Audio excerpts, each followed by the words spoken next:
This is Peter Collins, and in this module, I want to give you a different slant on goal setting. That's right, goal setting. There's so much been said and done about it, but I want to show you something which is so easy to follow, and in most cases, the goals that you set, you will overachieve.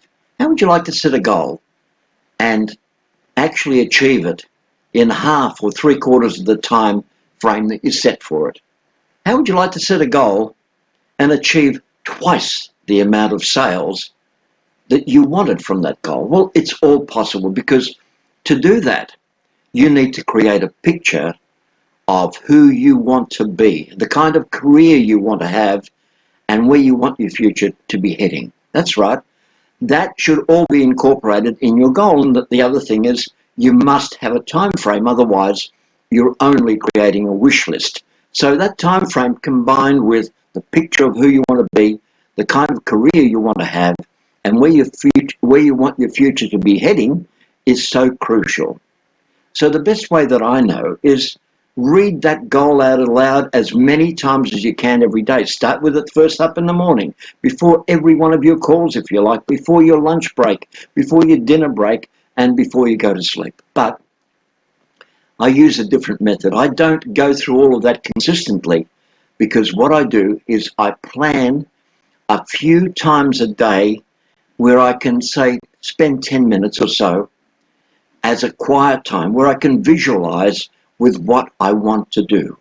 I just simply go, close my eyes, and start thinking of the things that I want, the type of person I want to be, the type of career I want to have, where my future should be heading, and the time frame of how I should get it. You know, if you start doing this and you have those quiet times 2 or 3 times a day, every day without fail, you'll find before you know what's happened, you've not only achieved your goal, but you've overachieved it. Now, that's something they don't teach you when it comes to goal setting, but you've heard it here, and it works a treat, because I've done that the majority of my life, and I can guarantee you I've had better results than most other people in selling.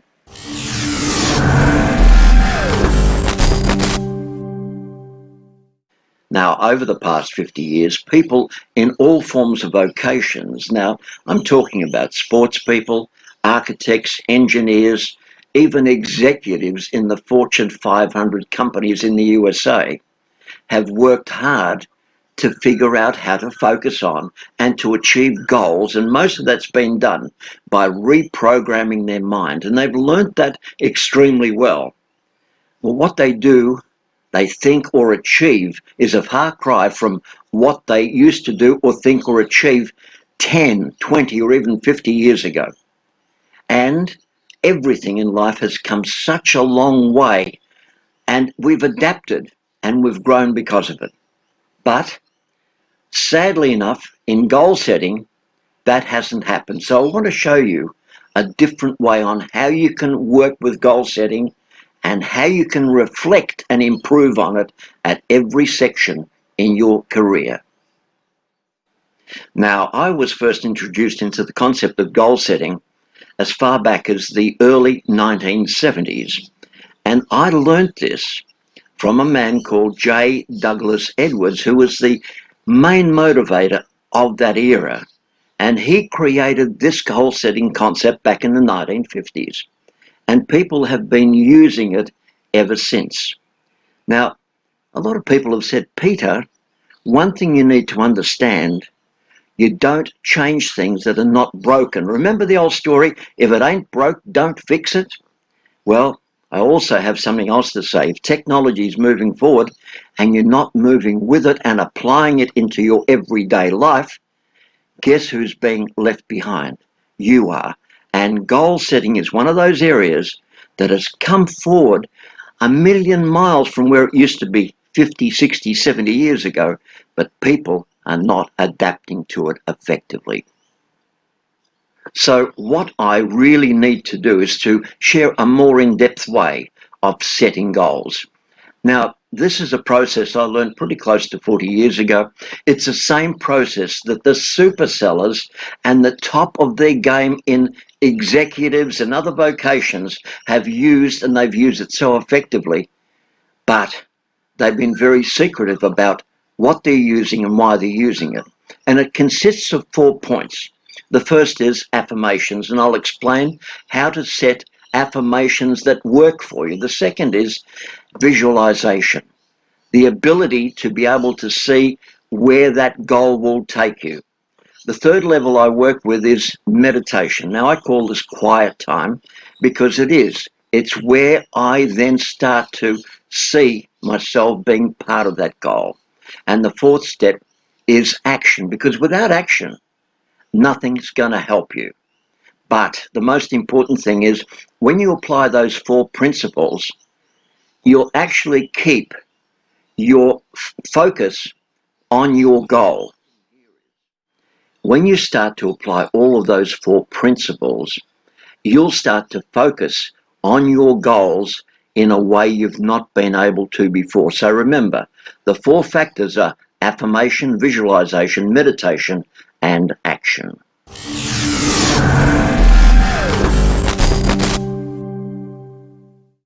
I also want to share 4 things that will help your affirmations work for you.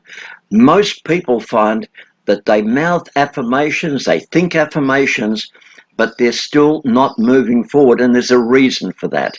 So allow me to share the 4 things that you need to know in order for your affirmations to be far better than the ones you've been using in the past. The first thing is, you must write your affirmations in the present tense. That's right, the present tense.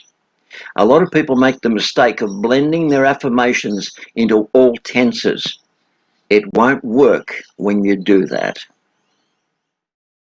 The second is, you need to reprogram your subconscious for success by using affirmations.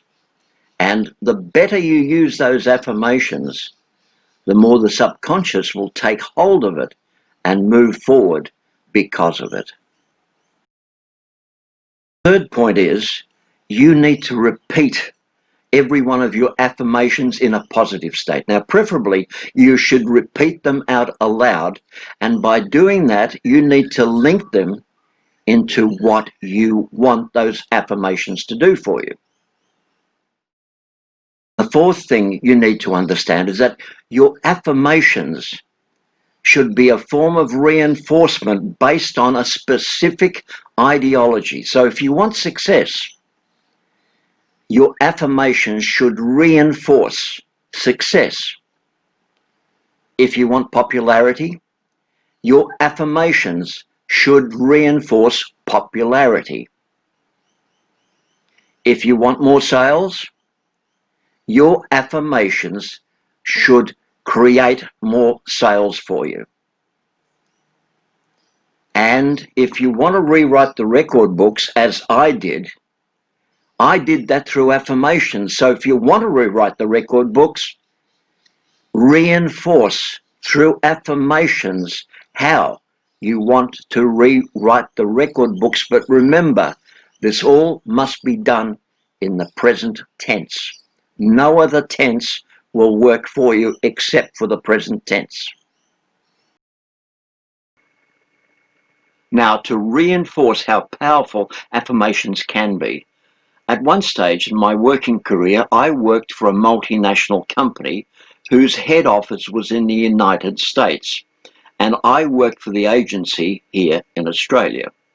Now, sometime later, I found out that my CEO got so frightened by what I was producing, he thought that the American arm would not believe anybody could sell at that level. So what he did is he reduced my results month after month, sometimes 30%, sometimes 40%, and I was still outselling everybody else in the world because of the affirmations. And I believe that that was the power of those affirmations that helped me attain that level and then maintain that level. And my belief is The more you reaffirm everything you should do on a daily basis, the higher your results can become. Now, there are three things that you need to do to ensure your success here. The first is you need to write down a plan. The second is you need to stay focused on that plan. And the third is you need to take action now. You see, you're working with your subconscious and having it linked to your conscious mind with everything that you now do. And your subconscious is always recording and converting your thoughts, but they turn into action once the conscious accepts those thoughts, and then it converts those into habits. Now, if you know your psychology, you'll know that it takes 28 days of repeating something continually for it to become a habit. That's why when you first started learning how to tie your shoelaces, it took 28 days before it became automatic. But it takes 90 days for a habit to become a lifestyle.